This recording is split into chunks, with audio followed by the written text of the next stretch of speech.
Walloo aanan baatee ammas yaaddessaa tahuu jiraattonni BBS itti himanii jiru. Namni achirraa dubbisne tokko akka juutti humnoonni Afaarii fi Finxaaleyyiin Amaaraa faannoo jedhaman adda waraanaa tokkoon weeraraa qindaa'aa uummata nagarratti adeemsisaa jiru. Haleellaa humnoonni kanneen meeshaalee waraanaa gurguddoon deeggaramanii adeemsisaa jiran jara lammiileen dhibbootaan lakkaa'aman buqqaanii jiru.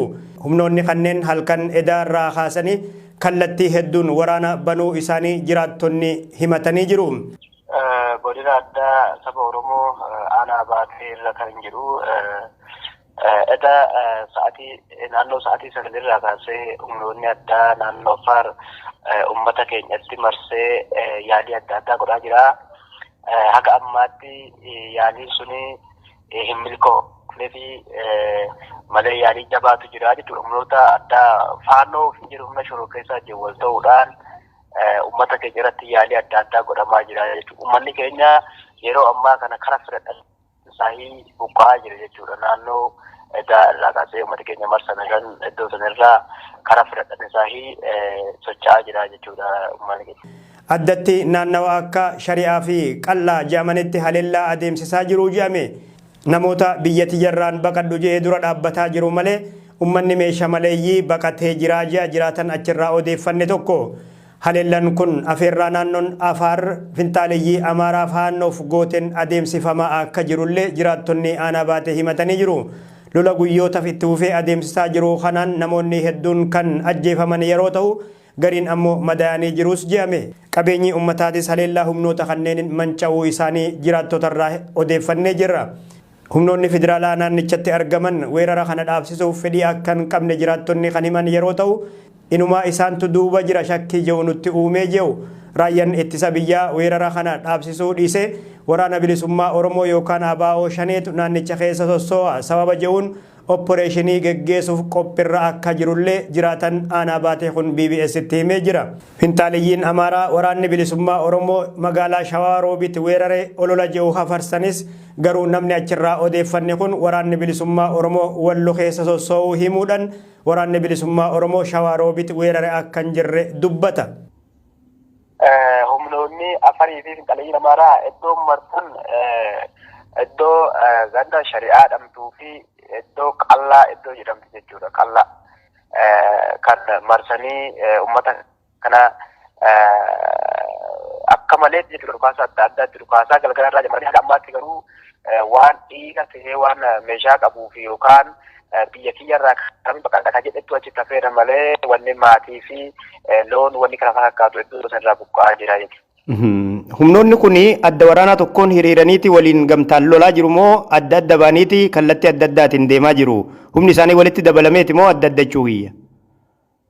Humni isaanii walitti dabalamaadha. Humni isaanii walitti dabalamaadha jechuudha. Humni naannoo Afaar waamicha naannoo Afaar fannoo godheen jechuudha. Humni akka odeeffannoo qabnutti hajoolleen keenya naannoo isaatti yookaan immoo Afaar keessatti argamtu waan odeeffannoo nu kenniteef humni addaa naannoo Afaar waamicha faannoo godheen humni faannoo irratti dabalamee yaada wal jijjiiranii jechuudha. Akka mootummaa tokkotti jechuudha uummata kana kan lolaa jiran jechuudha. Yaada wal jijjiiranii karaa barbaachisaa waan hunda waan kun waraana guuttateetu jechuudha uummanni kun. Kanaaf uummata keenya irratti waan jabaatti deemu jira. Haga ammaatti dhukaasa gurguddaatti dhukaasuun ilma marsanii jiran malee kan ta'e hin jiru jechuudha. Garuu sa'a kana booda wanni guddaa yoo kan mudatu ta'e malaa sodaa keessa kan jiru jechuudha. Humnoonni mootummaa federaalaa naannawaa sanitti argaman jedhaman haga ammatti tarkaanfii fudhatan qabu moo akkuma dheengaddaa osoo taa'aa jiru? Tarkaanfii fudhachuu miti karoora qaban natti fakkaatu humna kanarratti waan walii galtee qaban fakkaata jechuudha. Inuu waraana bilisummaa Oromoo naannoo kanaan socho'u irratti opporeeshinii gaggeessuudhaaf barbaadan carraa kanaan waan uummata kanarraaf yeroo uummata kanatti jabaate uummanni kun warree waraana bilisummaa Oromoof jedhee naannoo kana socho'u yeroo qolatan qaban jechuudha. Uummata kanarraa achi keessatti ajajoota sanii fi yookaan hajoollee bosona keessa jirtu san irratti tarkaanfii fudhachuu opporeeshinii gaggeessuudha jechuudha yaaliin isaaniiti. Odeeffannoo qabutti qaama mootummaarraa hanga dhageenyetti jechuudha akka argaa jirtu jechuudha. Sababa kanaan yeroo uummata kanarratti darraan guddaanii fi yookaan rakkoo guddaan gahe uummata keessaa bahan uummata kanaaf jecha kan bosona jiranii uummata kanatti yeroo uummata kana gargaarsa godhan isaan immoo keessatti opereeshinii geggeessanii namatti bitanii ofii isaaniis immoo sabeen uffatanii hajoollee san ajjeesuu fi hajoollee san qabuudha kaayyoon isaanii guddaan malee wanni uummata kanaa takka illee isaanii dhiphisu jechuudha. Humnoonni finxaaleeyyii kun guyyoota lamaan dabran kana waraanni bilisummaa Oromoo magaalaa Shawaa Roobitti weeraree kan jedhu dubbataa jiru. Isaan haqaa qabdu isin dhuguma humnoonni waraana bilisummaa Oromoo naannawa sanni sossoo'u? Soba humni adda bilisummaa Oromoodha naannoo dhuguma walloo keessa ni socho'aa jechuudha. Haga humna guddaa qabaatee xiqqoo qabaatee gaarii waa irraa beekuun qabu garuu ni socho'aa jechuudha.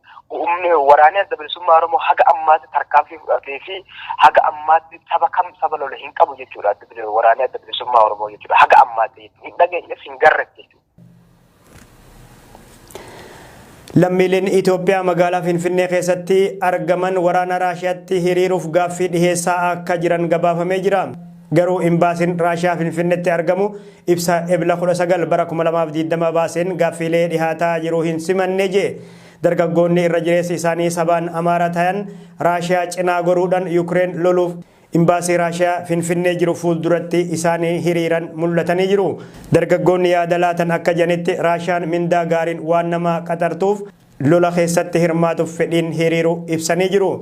Dubbattuun imbaasii Raashiyaa aadde Maariyaa Charinuukiinaa lammiileen Itoophiyaa hedduun waraana Raashiyaa fi Yuukireen jidduutti adeemsifamaa jiruuf Raashiyaa deeggaruuf baay'inaan gara imbaasii dhufaa jiraachuu amanuun garuu Raashiyaan lammiilee gaaffii dhiheessan kana qacaruuf karoora humaatuu hin qabdu jechuun ebla 18 bara 2022 maddeen oduutti himanii jiru. Lammiileen Itoophiyaa hedduun karaa imeelii fi qaamanis imbaasichatti iyyata galfataa akka turan ni beekama. Garuu ibsi imbaasiin laatte akka jirutti Raashiyaan lola kana ifumaaf xumuruuf gahumsa qabdii erga jedheen booda gaaffilee dhihaataniif kabaja qabaachuu ibsee garuu kan hin simanne ta'uu hubachiise.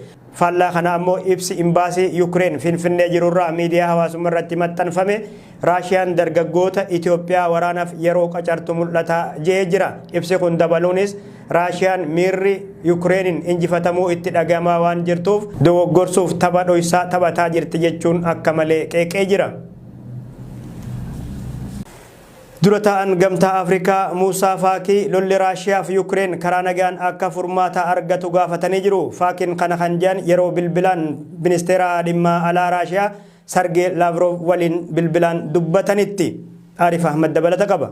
Dura ta'an koomishinii gamtaa Afrikaa obbo Muusaa Faakii lolli Raashiyaa fi Yuukireen jidduutti deemaa jiru karaa nagayaatiin furamuu akka qabu gaafatee jira. Obbo Muusaa Faakii ministeera dhimma alaa Raashiyaa Sargee Laavrov wajjin dubbatu kana himan yeroo ta'u marii gama bilbilaatiin godhaniin seerri idil addunyaa akka kabajamu gaafatu ifoomsee jira. Qondaallee koomishinii gamtaa Afrikaa kun lolli biyyoota lameen Raashiyaa fi Yuukireen jidduutti deemaa jiru karaa nagayaatiin akka furamuuf gaafatu isaa barreeffama tiwutara isarratti maxxanseen beeksisanii jiru. Ministeerri dhimma alaa Raashiyaa Sargee Laavrov ammoo marii itti gaafatamaa koomishinii gamtaa Afrikaa Muusaa Faakii wajjin taasisanii wal qabate dhuunfaanis tahee gara miidiyaa mootummaatiinis waan dabarse hin qabu jedhame.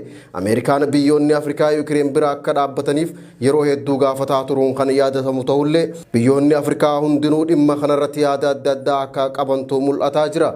Dhimma Raashiyaa fi Yuukireen ilaalchisuun walgahii gamtaan Awurooppaa qopheessaa ture irratti biyyoonni Afrikaa hedduun Yuukireenii fi Raashiyaa biras dhaabbatanii argamanii jiru. Gama kaaniin ammoo torbee kana lammiileen Itoophiyaa magaalaa Finfinnee keessatti imbaasii Raashiyaa duratti bahuun dubbii ijoo tahee jira.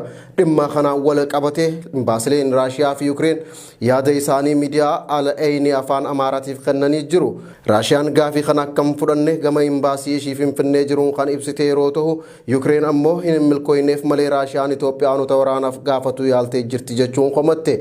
Haa ta'u malee biyyoota Afrikaa keessaa muraasni Raashiyaa kan deeggaran yeroo ta'u kanneen hafan ammoo Yuukireen deeggaruu itti fufanii jiran. Yuukireen fedhii miseensa neetoo ta'uu agarsiisuu hordofe lolli Raashiyaa fi Yuukireen ifatti banan guyyaa 56 lakkoofsisee jiras jedhame.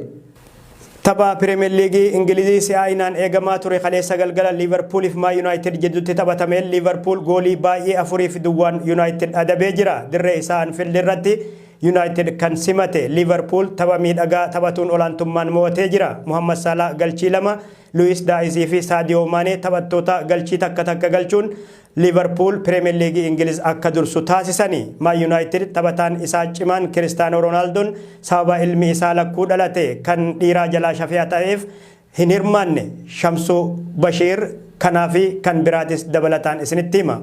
Liverpool kilaba Manchester United dirree isaa Anfield irratti kaleessa galgala keessummeessee olaantummaa taphaa qabachuudhaan goolii 4-2 adabuun amma Premier League England keessa sadarkaa tokkoffaa qabatee jira. Duraanuu qabxii isaaf malu dhabuudhaan abdii kutannaa keessaa kan jiru Manchester United seenaa keessatti garee morkataa isaa yeroo dheeraa ta'e Liverpool akka kanatti garaagarummaa guddoo ammaamuu isaa qaanii guddaa itti ta'ee jira. Liverpool hanga Manchester City irraa Brighton wajjin taphatee mo'atee sadarkaa tokkoffaa isatti deebuutti sadarkaa tokkoffarra tura. Leenjisaan Liverpool Jurgen Klopp garuu waan murteeffate fakkaata. Isaa fi gareen isaa waancaan baranaa kun nu harkaa ba'uu hin qabu jedhanii cichoominaan hojjechaa waan jiraniif Manchester Cityidhaan wajjinis hanga dhumatti wal morkuuf deeman fakkaatan. Liverpooliin akkasitti mo'amuun haala Manchester United yeroo ammaa keessa jiru kan agarsiisu yoo ta'u, leenjisaa haaraa kilabichi muddataa jiru Erik ten Hag garuu hojii guddaan akka isa eeggatu agarsiisa. Manchester United sababa ilmi reefu dhalate jalaa du'een Cristiano Ronaldo malee taphatee ture. Tapha Premier League keessatti Liverpool Manchester United irratti bara tokko keessatti goolii 9 lakkoofsuun kilaba jalqabaa ta'ee jira. Yeroo dhiyoo asitti goolii osoo lakkoofsin kan ture taphataan lammii Masrii Mohamed Salah tapha gareen isaa Manchester United wajjin taphate irratti goolii 2 lakkoofsisuu danda'ee jira. Manchester United daqiiqaa jalqabaa irraa kaasee wal qindeessuu waan hin dandeenyeef haleellaan Liverpool irraa osoo addaan hin citin itti bule. Kubbaan dirree walakkaa irraa ka'ee karra warra Manchester United dhiphisaa ture hundinuu kan kaate taphataa sarara jidduu Liverpool Thiago Alcantara irraa kan kaate ture. Thiagoon sarara jidduu irraa akkaan kubbaa miidhagsaa ture yeroo Nabii Keetaan jijjiiramatti deeggartoonni Liverpool ol ka'anii simatanii turan. Thiago qofa osoo hin taane taphattoonni akka Luis Diaz, Sadio Mane fi Mohamed Salahis ga'umsa gaariirra turani. Yeroo Premier Leaguein sadarkaa murteessaa irra ga'e kanatti Liverpool akkasitti cimuun Manchester Cityidhaaf hirriba dhabu ta'ee jira. Premier Leaguein England kun har'a galgalaas kan itti fufu yoo ta'u, taphni cimaan biraa har'a galgala akka biyyaa sa'a 4 daqiiqaa 45 irratti istaadiyeema Stamford Bridge irratti kilaba dhiyaa magaalaa London kan ta'e Chelsea fi kilaba kaaba magaalaa London kan ta'e Arsenal wal falmii cimaa ni gaggeessan. Akkasumas har'as taphattoonni biraa kan gaggeeffamu yoo ta'u, Manchester City fi Brighton, Everton fi Leicester City akkasumas Newcastle fi Crystal Palace kan taphatan ta'a. Oduu keenya biraatiin taphni cimaan Koppaa Itaaliyaa kaleessa galgala kilaboota magaalaa Miilaan kan ta'an Inter Miilaanii fi AC Miilaan jidduutti istaadiyeema guddicha San Siro Giuseppe Meazza irratti deeggartoota 85,000 fuulduratti gaggeeffame olaantummaa Inter Miilaaniin 3-2 xumuramee jira.